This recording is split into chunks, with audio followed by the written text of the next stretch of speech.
여러분 안녕하세요. 이마음입니다. 오늘도 여러분과 함께 하버드 비즈니스 스쿨 인간관계론 강의 두 번째 챕터 같이 읽도록 하겠습니다.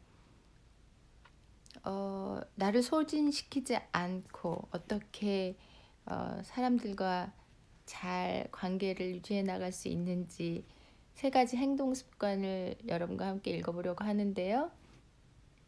지난 시간에는 첫 번째로 진지하고 꾸준한 연습이 필요하다는 것을 우리가 책에서 읽었잖아요.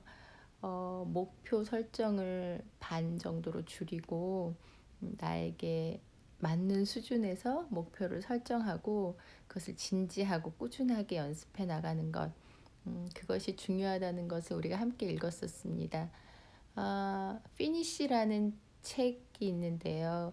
그 책은 이제 어떻게 우리가 결심한 일을 마지막까지 해내는가에 대한 내용인데요. 여러 가지 내용이 있었지만 그 책에서도 우리의 목표 설정을 조금 낮춤으로써 우리가 끝까지 갈 수 있는 힘을 낼 수 있다고 얘기해 주었던 것 같아요. 오늘 이 비즈니스 스쿨 인간관계론 강의에서도 지난 시간에 말해 주었던 것처럼 우리의 목표를 우리에 알맞게 설정하고 또 그것을 통해서 우리가 자신감 있게 용기를 가지고 우리 삶을 이루어 나가는 그 마법의 풀이 된다고 우리에게 얘기해 주었습니다. 오늘은 두 번째로 학습과 실험 정신에 관한 내용을 여러분과 함께 읽으려고 합니다. 최근에 당신이 버거운 도전을 했다가 겪은 가장 힘들었던 일을 떠올려 보라. 내 경우엔 우리 집 강아지의 배변 훈련이었다. 나는 이런 방면에 인내심이 강한 사람이 아니다. 더구나 내게 동물의 심리를 읽는 기술이 있는 것도 아니다. 그 녀석의 배변 훈련에 쏟은 노력이 모조리 물거품이 되었을 때, 그러니까 나의 온갖 노력에도 불구하고 그 녀석이 집안 곳곳에 배설물을 제멋대로 흘리고 다닐 때 나는 스스로에게 실망하면서 내가 애완견과는 전혀 맞지 않는 사람이라고 결론지었다. 하지만 나는 생각이 더 극단으로 치닫기 전에 그쯤에서 멈췄다. 우리 집에서 계속 강아지를 기를 계획이라면 거기서 손을 들 수는 없는 일이었다. 그때부터 나는 오래전에 우리 집에서 다른 애완견을 키웠을 때 어떻게 배변 훈련에 임했었는지 생각하기 시작했다. 나는 애완견을 훈련시키는 일도 학습 과정의 하나라고 생각했다. 따라서 처음엔 서툰 것이 당연하고 열심히 하다 보면 점점 나아질 수 있을 거라고 믿었다. 그렇게 생각하니 일이 훨씬 쉬워졌다. 나는 여러 번의 시행착오 끝에 마침내 성공했고 그 녀석은 이 책을 쓰는 내내 나의 발치에서 잠자코 앉아있게 되었다. 스탠포드 대학의 캐롤 도웩 교수는 마인드세트라는 책에서 학습에 관한 두 종류의 마음가짐에 대해 말한다. 마인드세트의 사전적 의미는 사고방식이나 마음가짐이라는 뜻인데 여기엔 고정된 마인드세트와 성장하는 마인드세트가 있다는 것이다. 고정된 마인드세트를 가진 사람은 힘든 일을 만날 때마다 그것이 살면서 만나는 불가피한 일이 아니라 자신의 타고난 한계라고 고지고대로 받아들이며 재빨리 무릎을 꿇어버린다. 이런 수동적인 사고방식 탓에 그의 삶은 우물한 개구리가 아니면 항상 제자리 걸음이다.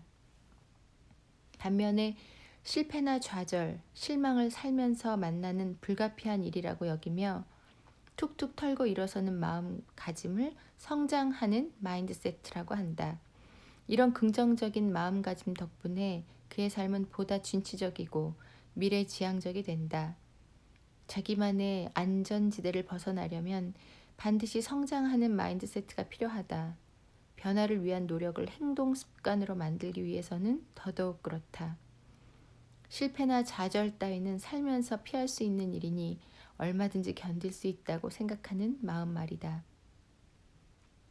펜실베니아 대학 심리학과 교수이자 세계적인 베스트셀러 그릿의 저자인 앤젤라 더크워드스는 성장하는 마인드세트에 대해 실패와 역경이 닥쳐도 결코 비관적으로 대응하지 않고 배움과 노력을 통해 성공으로 달려가는 정신이라고 설명했다.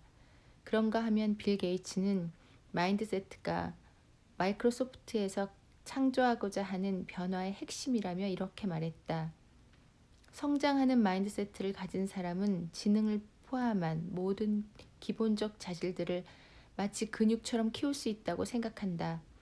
그렇다고 그들이 물리학 숙제를 열심히 하고 점프슛을 꾸준히 연습하면 누구나 아인슈타인이나 마이클 조던처럼 될 수 있다고 믿는다는 건 아니다. 다만 그들은 인간의 진정한 잠재력은 결코 끝을 알 수 없는 것이라고 믿는다. 그들은 열정과 노력 그리고 훈련을 통해 어떤 성과도 얻을 수 있다고 믿기에 어떤 힘든 도전도 마다하지 않고 자신을 개선할 수 있는 기회를 꾸준히 모색한다. 부임한 지 얼마 안 되는 초등학교 5학년 수학교사 리사 로즈의 사례를 보자 그녀는 교사 경력이 쌓이면서 관심을 끌지 못하고 소외되는 아이가 있게 마련이며 수업 내용을 따라잡지 못하는 아이도 생길 수 있다는 사실을 점점 편안하게 받아들이게 되었다. 예전에 리사는 가르치는 일에 관한 한 완벽주의자였다. 아이들에게 일일이 관심을 기울이다 보면 누구나 스스로 성장의 발판을 마련할 수 있으리라고 믿었다. 그녀가 상대적으로 월급이 많은 마케팅 회사를 떠나 교편을 잡은 이유도 바로 그것이었다. 한 사람의 교육자로서 아이들에게 무한 헌신하며 나름의 보람을 찾는 일이 그녀가 목표한 행복이었다. 하지만 그녀는 이내 교육이라는 냉엄한 현실과 마주하게 되었다. 그녀는 25세 천방지축인 아이들의 담임이 되었고 아이들이 저마다 다른 학습 능력과 방식을 갖고 있다는 사실을 알게 되었다. 어떤 아이는 1 더하기 1은 2 같은 아주 쉬운 개념조차 아무리 반복해서 설명해줘도 이해하지 못했다. 리사는 어떻게든 상황을 바꾸고 싶었지만 아무리 노력해도 그런 도전이 아무 의미가 없다는 사실이 명백해져 갔다. 아직 신출내기에 불과했던 그녀는 자존감이 점점 낮아져 갔고 자신이 교사로서 실패했으며 이 길로 들어선 것 자체가 잘못이라고 믿게 되었다. 하지만 그녀에겐 성장하는 마인드세트가 있었다. 교사로서 자기 역량의 한계가 정해져 있는 건 아니며 무엇보다도 자신에게 조금은 관대해져도 괜찮다고 생각하게 되었다. 물론 생각만큼 쉬운 일은 아니었다. 하지만 그런 깨달음을 얻고 나니 아이들을 예전보다 훨씬 관대하고 다정다감한 눈으로 바라볼 수 있었다. 아이들은 저마다의 삶에서 나름의 가능성을 가지고 태어났으며 교사는 아이들에게 저마다 다른 풍경의 길을 열어주는 사람이라는 걸 알게 된 것이다. 여러분은 어떤 마인드세트를 갖고 계신가요?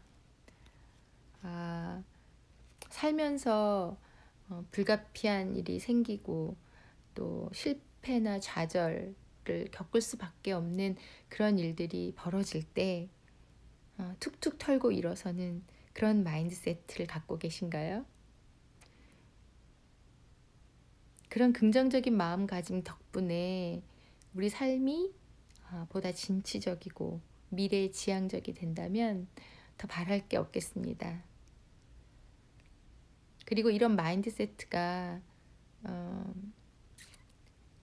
나와 여러분의 행동 습관으로 만들어져서 우리가 어떤 실패나 좌절을 겪을 때 얼마든지 견딜 수 있다고 생각하는 그런 저와 여러분이 됐으면 좋겠어요.